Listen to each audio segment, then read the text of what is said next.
The aim of a prophet's birth. This topic was selected keeping in mind Eid Milad, where the entire Muslim world celebrates the birth of Prophet Muhammad. But after selection of the topic, when we reflect upon the title, the subject, a couple of questions stare at us. Can we really know the aim of a prophet's birth? Especially we who don't even know the aim of our own birth. Can we know the purpose of somebody else's birth? That too a prophet's birth. Do we really know why we are here? The purpose for which we are here? What we are intended to accomplish? The road that we are supposed to take? And can we say that we will make a hazardous guess upon the aim of a prophet's birth? That's one thing. Secondly, all that we can do probably is look at certain broad, well accepted spiritual guidelines and come to some understanding of the general purpose for which any spiritual teacher, saint, or a sage comes and gives out his teachings, his or her teachings. So there is a general purpose that we can speak about, but in specific, why such and such a sage or a saint took birth and what was his or her mission in life will be too hazardous for us to make a guess upon. Now, prophet, the word itself, means a spokesman, pro before and fetes, speaker. That is, anybody who is supposedly inspired by a divine entity and becomes a representative of such a divine entity, speaks on behalf of that being, and therefore acts as a bridge, a connecting link to transmit the message and the teachings of that divine being to all others who are still not at that stage of development in which a prophet is. Now, prophets and people who have reached this stage of development are spoken of in practically all religions. In the Hindu system, for example, you may not necessarily find the word prophet as such, but you would certainly find under other names beings who have reached a certain vision of reality which is not ordinarily accessible to us, lesser mortals, and who would therefore transmit this vision through poems, through teachings, through symbolical means, and through other mechanisms that they use. They transmit these visions and this kind of understanding that they have reached to others. And we find in Christianity Jesus being the Son of God, who later was made the only Son of God by the church. And any other religion that we take, we find inspired people, divinely inspired people who transmit messages. Now, around this idea of prophethood, sometimes, or rather many times, there is attached a certain air of supernaturalism, which is deeply troublesome. We find that performing certain acts and phenomena, bringing about certain results which are ordinarily not achievable by our understanding of physics and chemistry and physical sciences, is seen as a mark of a divine person. For example, transporting an object, a pen, paper, or something from one place to another without touching it. Reading the minds of another, finding out what is going on in the other person's mind, reading the past of the person who is before you. Though he has not revealed anything to you, you can still reveal the past of the person and predicting the events of the future. When such things happen, the masses are surely to be swayed by such a person, and they accept these to be divine gifts. Whereas, when we look at the teachers themselves, take any of them, they have a deep suspicion and a kind of, what shall we say, a repulsion towards accepting certain this kind of phenomenal powers as a mark of divinity.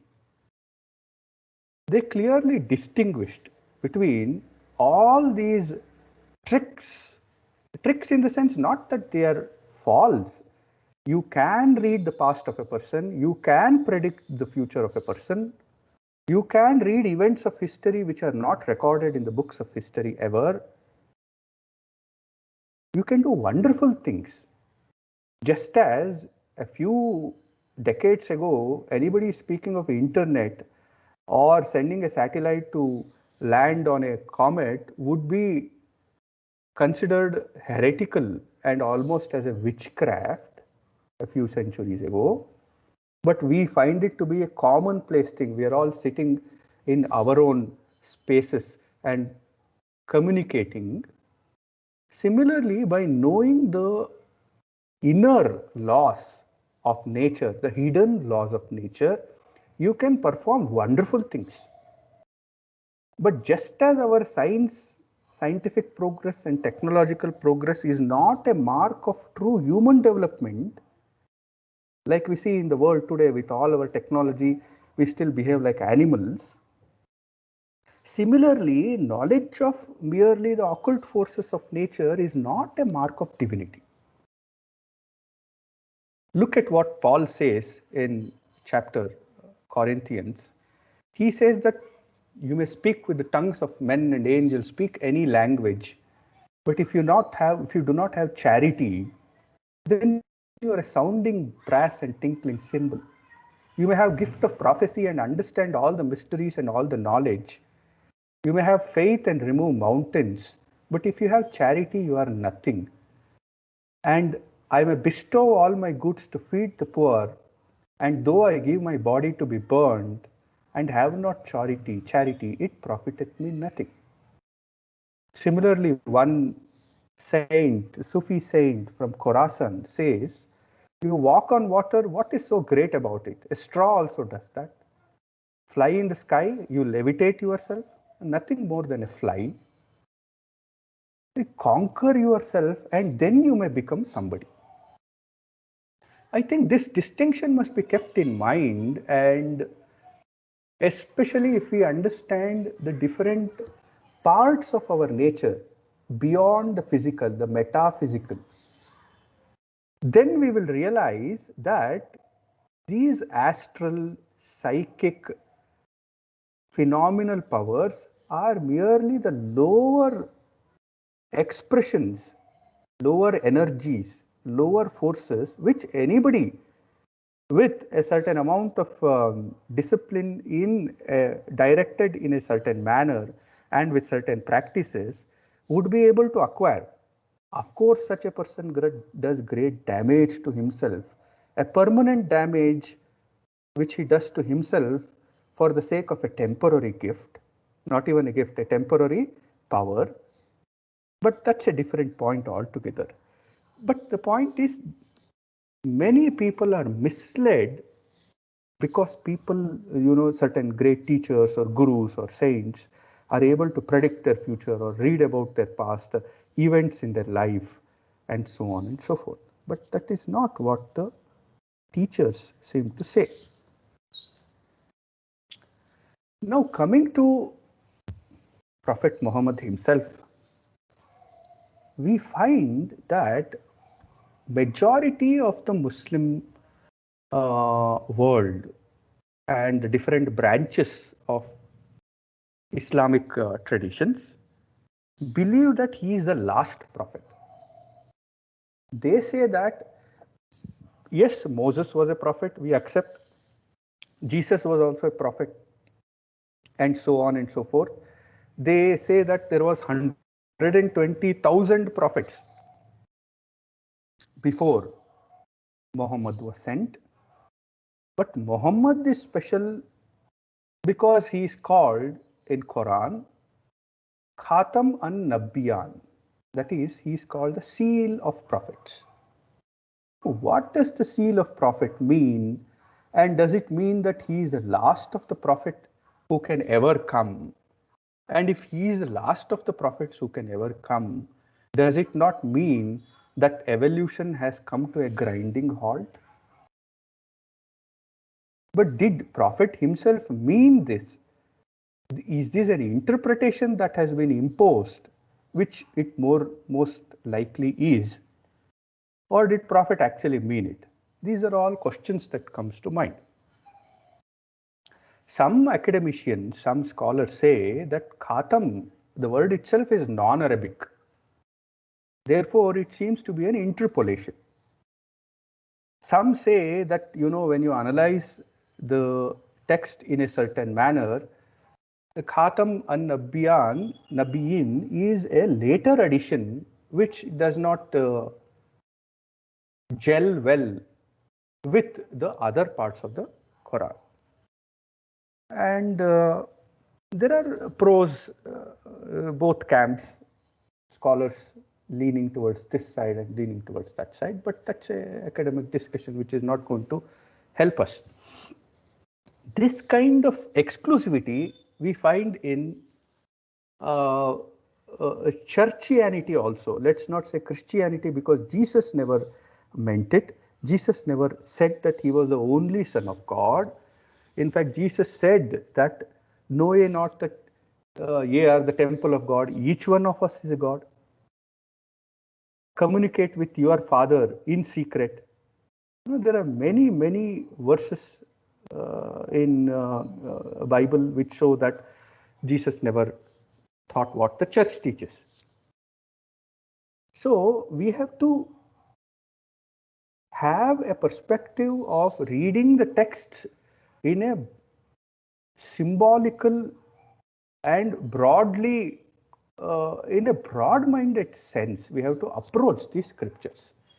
Now, most of the orthodoxy of any religion, it's not about Islam or Christianity or Hinduism, of any religion, they do not do it. And most of the masses follow the jurists and the orthodoxy, whereas the mystics are always hunted down, and that's the tragedy and that's the reality of all religions. If we look at the life of Prophet himself, we find that it is quite symbolical, quite allegorical. At a very young age, probably when he was 4 or 5 or 6 or 7, he has a tryst with angel Gabriel, or called as Jibril in Arabic. It is said that Jibril appeared to Prophet and tore open the chest of Prophet, took out the heart, removed a certain black substance from the heart of Prophet, and put it back into Prophet's heart. And Prophet Muhammad was a new being since then. It is celebrated as Shak as-Sadar in the Muslim tradition. It is called as a festival of the cleaning of the heart, of festival of the breaking open of the chest, and so on and so forth. Now, if you look at it mystically, take the interpretation of the Sufis. This removal of the black substance from the heart is deeply significant. They say that this black substance is ghafla, that is forgetfulness of the divinity within oneself. And when that blackness is removed from your heart, when the impurities of our vices, of our defects, of our weaknesses are removed, then you are a new person. Orthodoxy does not accept it, but this seems to be far more, an explanation which is far more in spirit with all the other teachings of all the other teachers of the world. Similarly, at the age of 40, when Prophet became a prophet, Gabriel again appeared in his during one of his meditation sessions, and he embraces Prophet and says, Ikra, which means recite. And Prophet says, no, I cannot recite. Gabriel again holds him tighter, says, recite. Prophet refuses. Third time, he holds him so strong in his embrace that Prophet begins to recite. That recitation is called as Quran. Quran means recitation. Now, many people say that the verses that we find in Quran, which the Prophet spoke when he was in Mecca, have a distinctly mystical flair to it compared to the verses which he recited when he was in Medina. The Medinaic verses, they say, some of them say, are more prosaic, dealing with jurisprudence and more of a this worldly nature, whereas the Meccan verses are more of a mystical in its character. That is one thing. Now, so when we look at his life, we find that it is quite allegorical. And take the next example of traveling to Hajj. If any of you know, as some of you surely would, the pilgrimage to Hajj is consisting of 10 important steps. And what those 10 steps are on the screen. Let's not read it and bore all of you. But and each of these steps have a certain mythological background to it. For example, standing at Arafat has a certain mythological background, due to which the fourth step is standing at Arafat, circumambulating the Kaaba, journey between Safa and Marwa. All of these have Islamic mythological background. But if we look at the symbolical meaning of it, we will have to go to the Sufis who say, each of these steps has a certain inner significance, symbolic significance, compared to the mere outward bodily, physical going through the journey. This comes out very strongly in an incident in the life of Imam Junaid, who was a 10th century Sufi saint in Baghdad. It seems a Hajji, that is one who has already undertaken the journey of Hajj, which is one of the important pillars in Islam, converses with this Imam Junaid, and the conversation goes as follows. Let me read this. please pay attention to how the Imam is directing the mind of the Hajji from the outward practices to the inner significance of the practice. So Imam Junaid was approached by a man who had just returned from the Hajj. Junaid asked him, from the moment you first set off from your home on your travels, have you been traveling away from your sins? No, replied the man. Then you have not traveled, says Junaid. Traveling away from home is symbolical of going away from the sin, because for our personal nature, sin is the home. It resides in sin. It thrives in sin. It revels in sin. So going to Hajj, a pilgrimage, would mean going away from home, the home being sinful nature. Further, at each stage of your journey, when you stopped for the night, did you negotiate a stage on the path to the God? No, replied the man. Then you have not trodden the path stage by stage, said Junaid.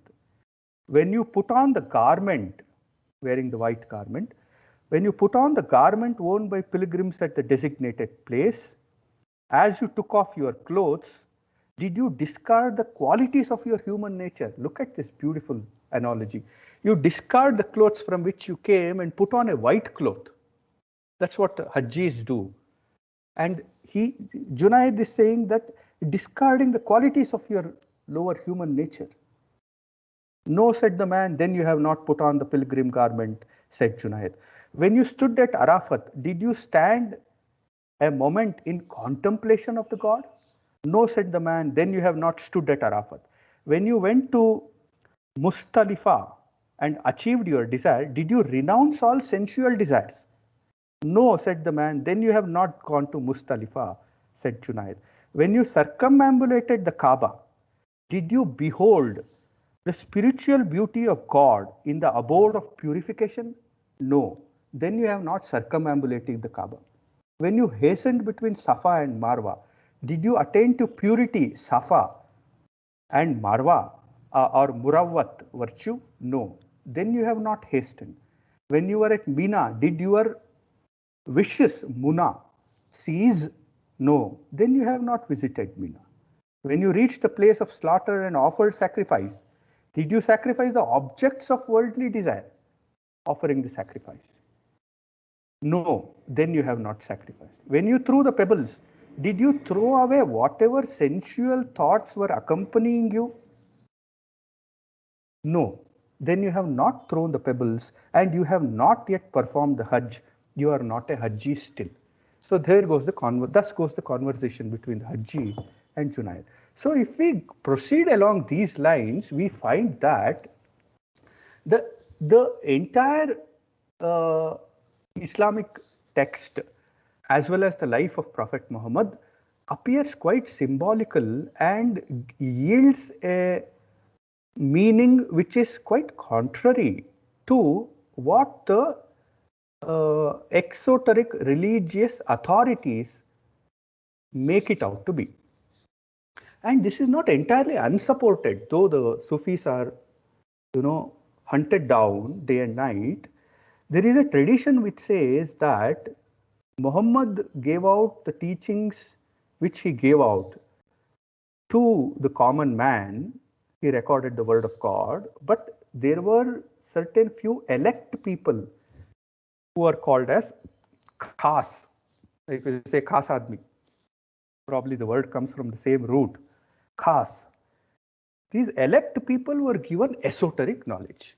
And the Sufis claim that their teachings and their traditions are a derivative of that khas knowledge. Jesus says that, he says that to them I speak in parables because they don't understand. For you is given, he says something, I don't remember exactly, but he makes this distinction between what is given to the masses and what is given to those who have proven themselves worthy to the teacher. In Viveka Chudamani, at the end of the 600 or odd verses, Shankara says that there is a Siddhanta Guhyam.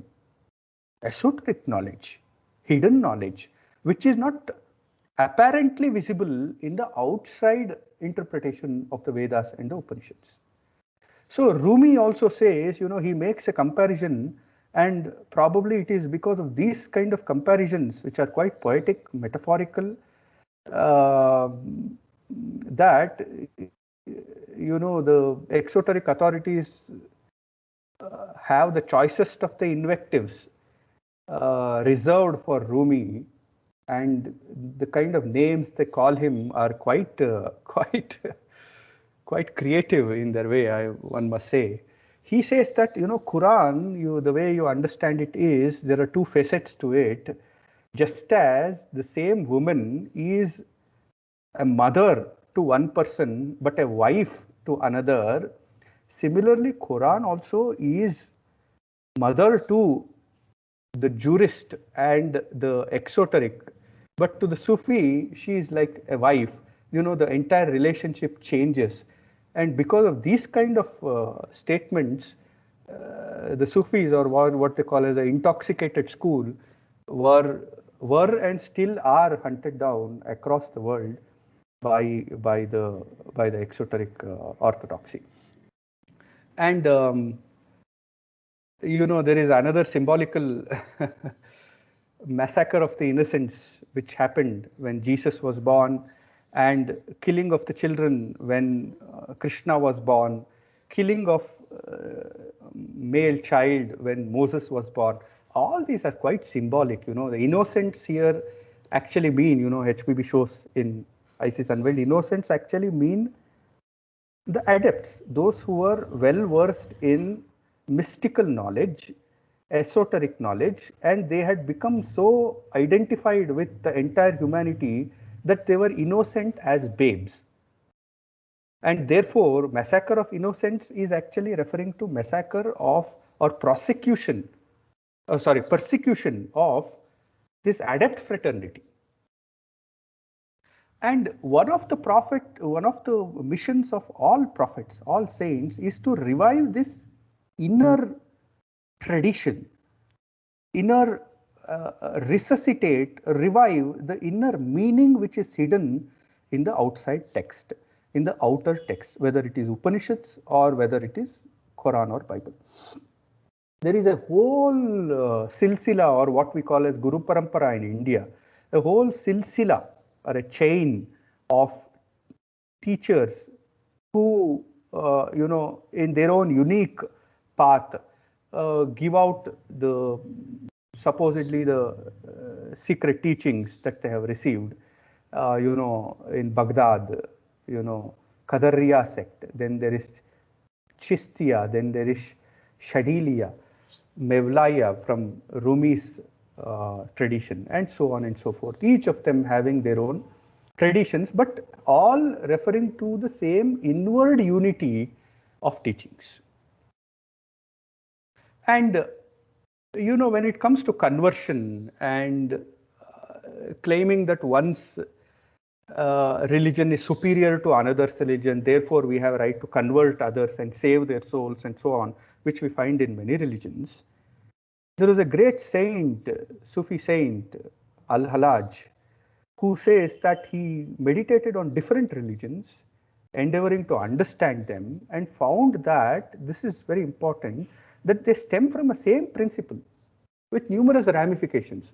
So don't try to go about converting people and asking them to join your religion, because that will be a grave mistake. And if we go and read the life of Al-Halaj, because of his intoxicated utterings, intoxicated not with alcohol, intoxicated with the love for the divine and forgetfulness of his personal self, he was brutally murdered. He was cut into pieces, and then the pieces were burnt, and then the ashes were thrown into the river. And the legend says that even when the ashes were thrown into the river, they formed those Arabic verses which were considered blasphemous by the orthodoxy, and because of which he was put to such a violent death. Even his ashes formed those Arabic words on the river, and they were pronouncing the same truth again and again. Again, now coming to the Quran itself, look at how it can be quite understood or misunderstood. Now, Orthodoxy claim that all the divine wisdom that is there is in Quran, because the last prophet, Muhammad, gave out these teachings, and there can be no single syllable that can be added or removed from it. This is just a kind of perspective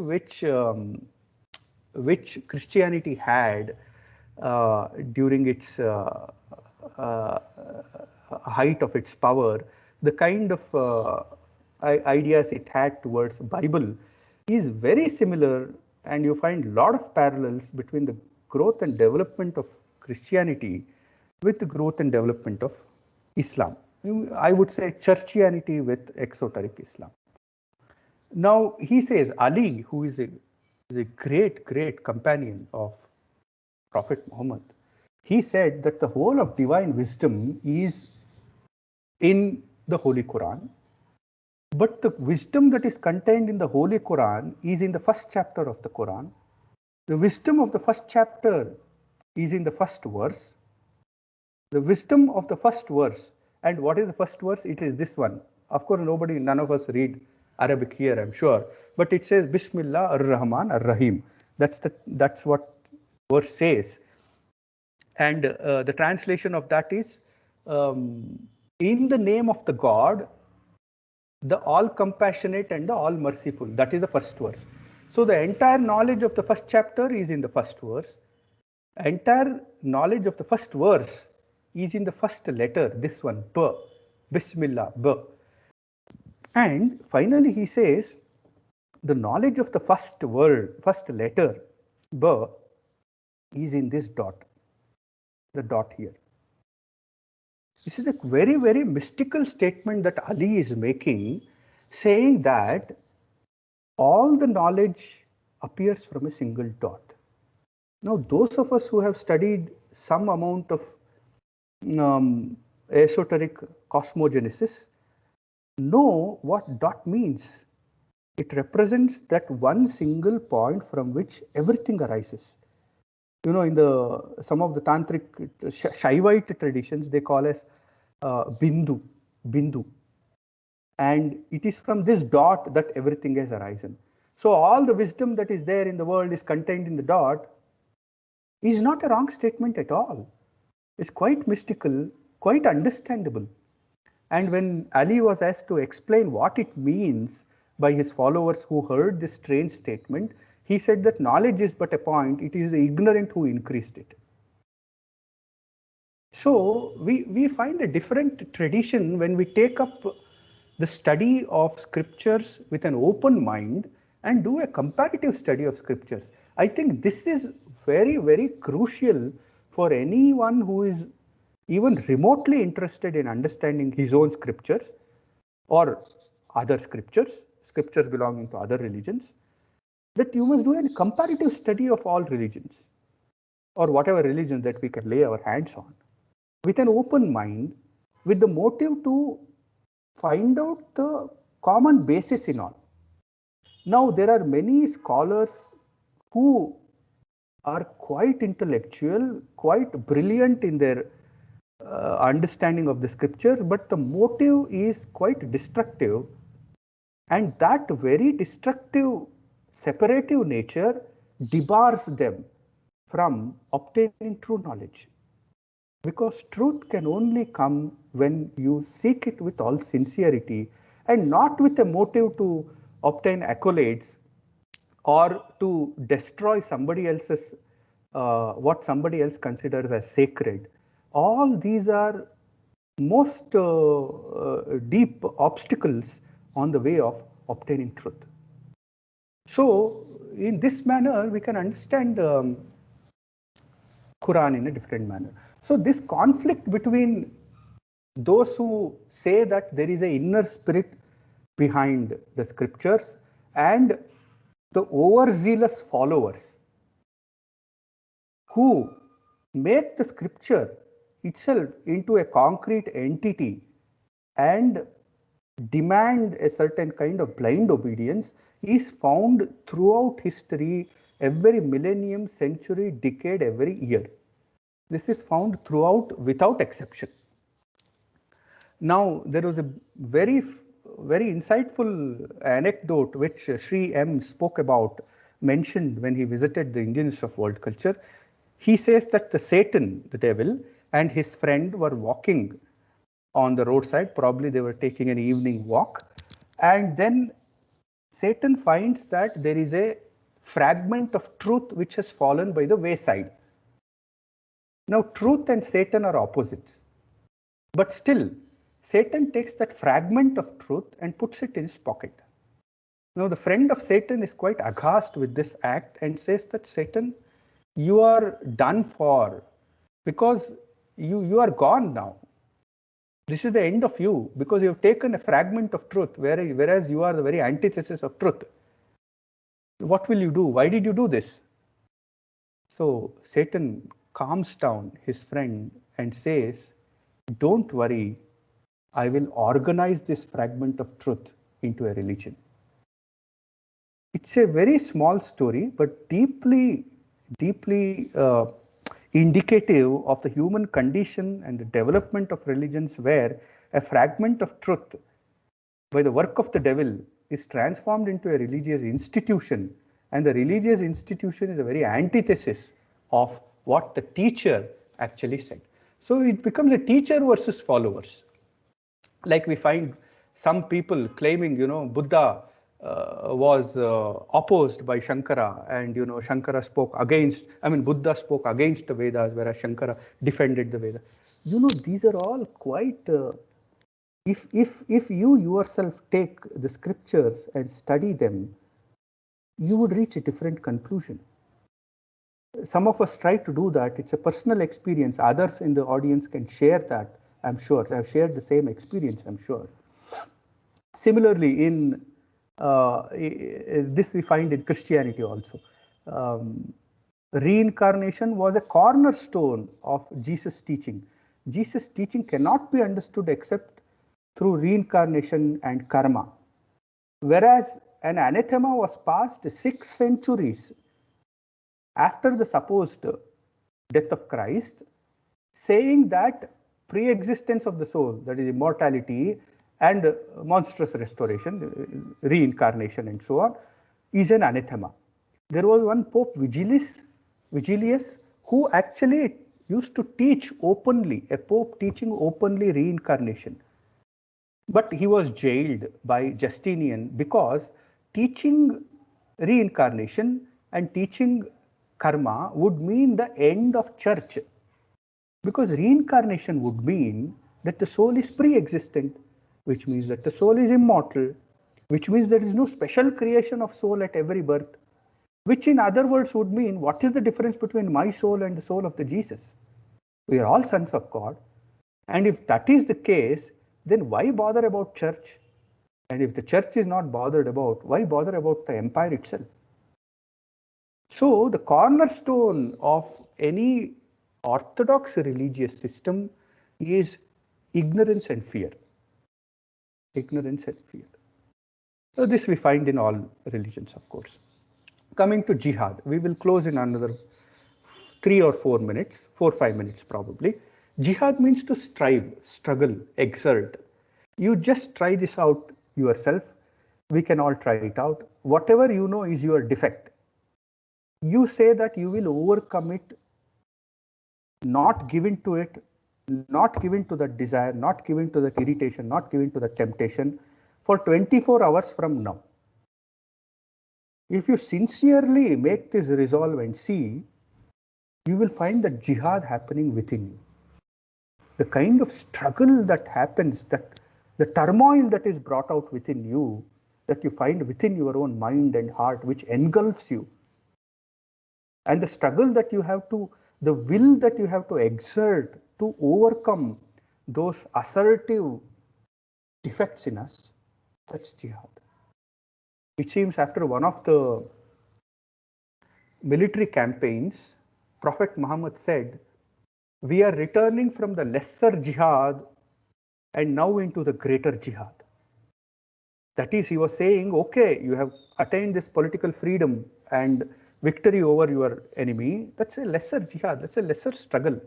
Now that you have wealth, now that you have power, now begins the greater jihad in your heart. That is what he was saying. So Sufis always refer to these kind of verses and say that there is a direct relationship between the inner events which happen within the heart, within our own heart, within our own souls, and the outer events that we see in the world. And caliphate, and the kind of excesses that we have seen, it seems the Quran says, somebody can confirm, Quran says that man is Khalifa. That is, each one of us is a Caliph. Caliph means what? Representative. Each one of us, each of our personality is a representative of our divine self. And he is supposed to behave and align his or her life to the dictates of the God within. He is a Khalifa. So what followed historically was, there were three groups of followers in Islamic history. The third one, the recent converts, the leading families of Mecca, who were previously the enemies of Prophet, unfortunately it is this third group of followers who gained control over the entire Islamic world, the Islamic mind, and they were the ones who dictated what is right and what is wrong, and they were the ones who made Sharia what it is, and completely divorced it from the inner meaning, which is tariqah. Now, this tradition, or this, what shall we say, not a tradition, this kind of understanding of the world is something which you find in other scriptures and traditions also. That is this. The outer law is Sharia. This is Prophet speaking. Outer law is Sharia. This is my word, but my actions lead to spiritual path, tariqah. And my state, my inner state, is the inner reality, hakika, hakika. So the Sufis say that the inner path must be clearly understood for us to make any sense of the Shariat. Without the inner essence, Shariat becomes quite, it appears like a body without a soul. It appears like a body without the spirit. So if you have only the outer law and leave the inner reality, then you are not on the right way. But you may have inner reality, but you don't express it in your life. Mere intellectual understanding, but not ethical living, then you are a heretic. When you understand the inner reality and express it in your actions, then it has led to realization. So this is an entirely different view, different world view compared to what the orthodoxy speaks. Orthodoxy always looks for outer conformance. That is, you must do 5 times namaz, you must do this, you must wear shirt and pant like this, you must do this, you must turn in this direction, eat this, not eat that, fast this way, breathe like this, and so on and so forth. But inwardly, you may have disunion with one another. They don't bother about it. Outward conformance, but inner disunity. That is ulama az-zahir, orthodoxy. But the Sufis say, outwardly you do what you want. You conform yourself to your country, traditions, your community, whatever the age and time and climate that you are living, conform your outer behavior to that. There is no problem at all. But inwardly maintain union and unity. This inward versus outward, this duality is something which we must recognize in whatever religion that we are taking for studying, and hold on to the inner and analyze the outer from that perspective, and only then we will be able to winnow the chaff from the grain. So when Sufis say this, not until every mosque beneath the sun lies ruined will our holy work be done, and never will a true Mussalman appear till faith and infidelity are one. I mean, no wonder they get killed by overzealous fanatic people, because the fanaticism and this mass thinking, especially the priestcraft. Forget about the masses who are ignorant. The priestcraft of any religion would not allow power to slip even an inch from their hand. And it is this kind of sayings which broaden your mind, which uh, which destroys all the fetters from our minds, which will lead to the true understanding of what a prophet is saying. Now we'll stop here. There are a few more things that we may speak about, but we will not go into that, but leave time for discussions as well as sharing your insights about this topic in particular. Thank you.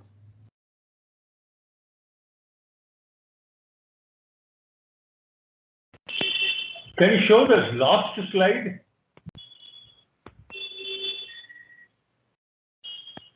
Okay, till faith and infidelity are one. What does it mean? The way I understand it is, there is a very strong sentiment among the monotheistic religions, especially Islam, I would say, that infidels have a very, they have got a very bad name, very bad reputation. They go on to say that, there is a strong tradition in Islam which goes on to say that if you are born in a place and time where you had never heard of Islam, on the last judgment day, God will still save you. Secondly, sir, what? God will still save you. You will reach salvation because God will say that you had never heard about Islam, therefore you are forgiven, no matter what kind of life you had led. Second category of people, you have heard wrong things about Islam. Even then, you will be forgiven and you will reach salvation on the day of judgment. But if you have heard about Islam and not followed it, then you are the worst kind of kafir, infidel, and there is no hope for you. So, like, there are these kind of statements which are made, which are, fidelity and infidelity becomes very central to the exoteric vision of Islam. So what the Sufi here is saying is, when he says faith and infidelity are one, he is saying, as far as this student understands, he is saying that give up this duality, that this person belongs to my community, that person is an infidel. He follows my tradition, therefore he belongs to me, he is faithful. That person does not follow it, therefore he is an infidel. Overcome this duality in yourself, and only then you will become a true Muslim. I think that is the meaning, but we never know what, I mean, it's subject to correction. One suggestion. Yes. Is it possible to record this recorded talk? Also, does the recorded talk also show the slides recording? Visual recording of them? It should, yes, it's been recorded. So, will you please immediately upload it? Yeah, it can be uploaded. Yes. So, if you uploaded the recorded talk, the slides also will appear, right? It does. I think this illuminating talk has dispelled many a wrong notion about Islam. In this atmosphere of such religious hatred, which has been drummed up by misguided people with political ambition, it is like a murky gloom, and this talk came like a gentle breeze to brush away those dirty, the dust of the ignorant attributes which has been flung upon this religion.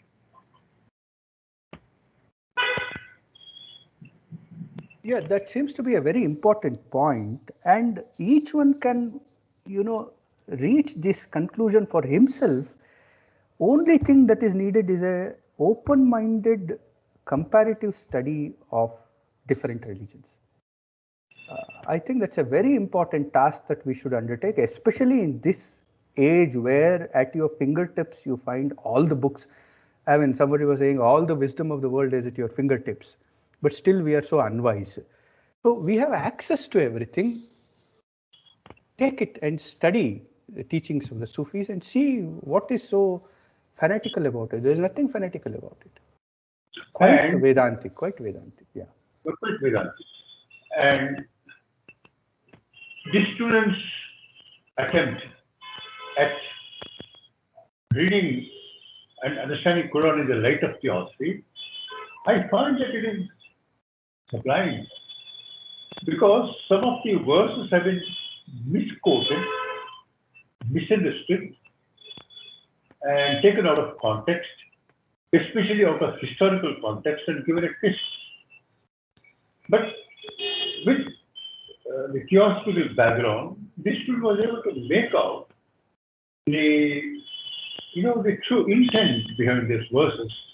And I shared about 10 or 15 verses, what I understood, and shared it with my Muslim friends. They were all so happy. Hey, this is true faith, they were saying. And indeed it is, provided you read the scripture in the light of theosophy. That's absolutely necessary. You're right. I agree with you.